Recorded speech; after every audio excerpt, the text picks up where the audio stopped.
Welcome back, dearies. For a while in Sinfully Desilicious, we are going to celebrate and honor indigenous rice varieties of Tamilnadu. Why this theme became a need of an hour?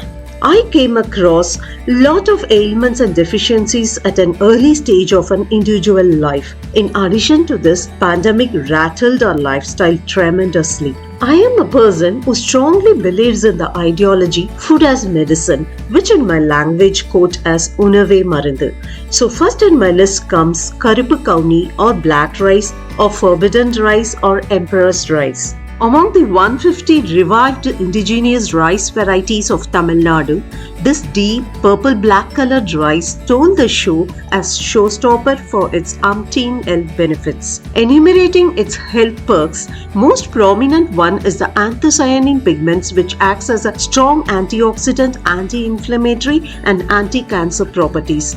Other attributes of this rice are naturally gluten-free, rich in protein, natural fiber, vitamin and nutrients, also good source of iron for vegetarians, less in glycaemic index, reduces diabetes and promotes weight loss, good for heart patients and helps brain activity. To enlighten yourself elaborately about the health benefits of this rice, please do check the website link I've shared in the description box. Before introducing you to cook indigenous rice varieties as a substitute for your regular white rice, I thought of starting with simple steamed food. Getting used to this acquired taste and texture of traditional rice needs little patience and open mind to accept the outcome for its umpteen health benefits.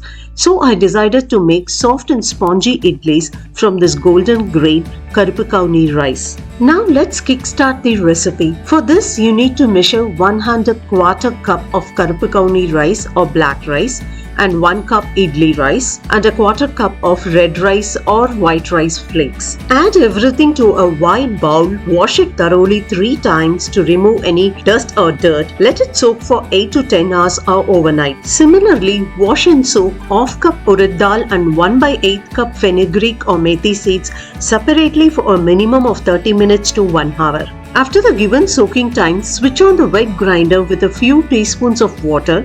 Use the water drained from fenugreek seeds as well. Then gradually add drained fenugreek seeds in the running grinder. Here I have shown the grinding in wet grinder. If you don't have one, no worries. Try the same recipe with mixer grinder as well.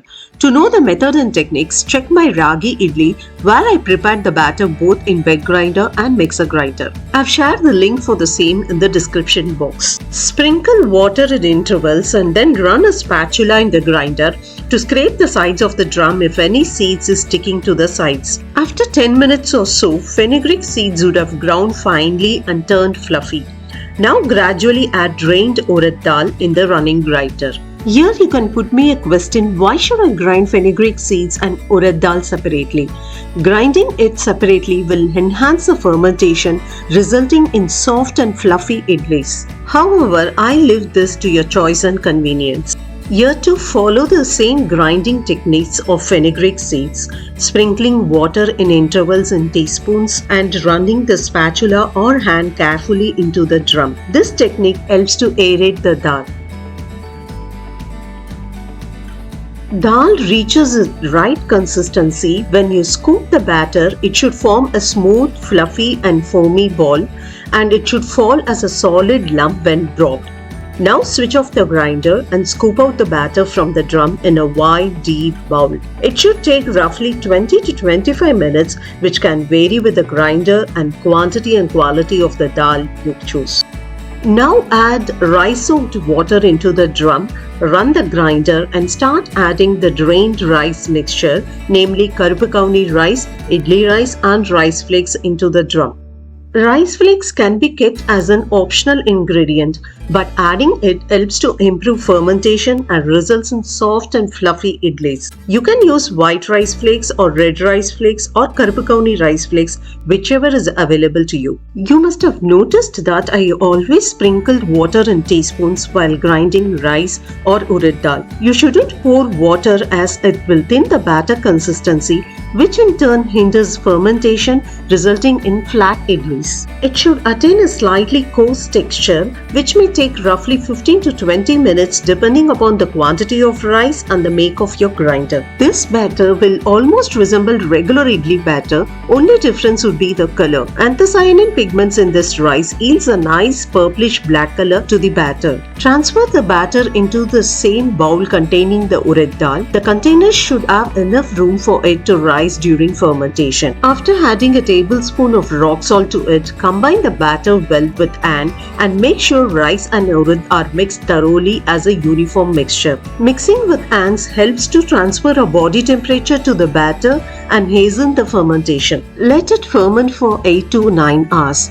Fermenting time varies depending upon the seasonal and weather conditions of that particular place. It ranges from 8 to 12 hours duration.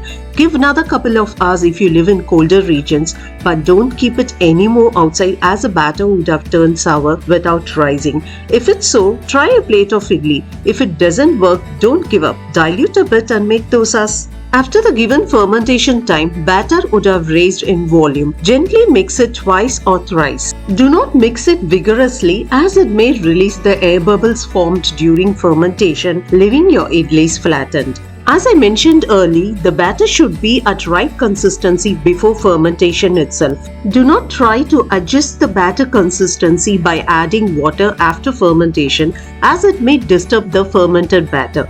Grease the idli molds with gingery oil and scoop the batter into it. Meanwhile, keep the pressure pan or idli cooker ready with boiling water. After filling the idli batter into the molds, arrange them into the pressure pan and cover the pan. Steam it for 7 minutes in medium flame. After the given time, switch off the flame and give a standing time of 1 or 2 minutes before opening. Then remove the idli plates from the pan. Smear some gingery oil onto the idlis to avoid the surface getting dry. As I mentioned earlier, steam the idlis for a maximum of 7 to 8 minutes. Overcooking also leads to harder texture. Wet a spoon in a bowl of water every time you scoop the idlis to avoid getting stuck to the plate and to scoop out neatly from the mold. You can store the batter in the refrigerator for a week. Take only the required portions out of the fridge to avoid the rest of the batter getting sour. Airtight containers are not recommended during fermentation phase as batter needs some air to grow. Preferably use steel container or bowl and close with a plate to enable some air to flow around. After fermentation, you can store the batter in airtight containers. Super healthy, nutrients-packed, soft and spongy Karuppu rice idli is ready to serve. This idli will definitely fulfill your family's nutrient requirements on all aspects. If regularly consumed, it keeps your family away from doctor.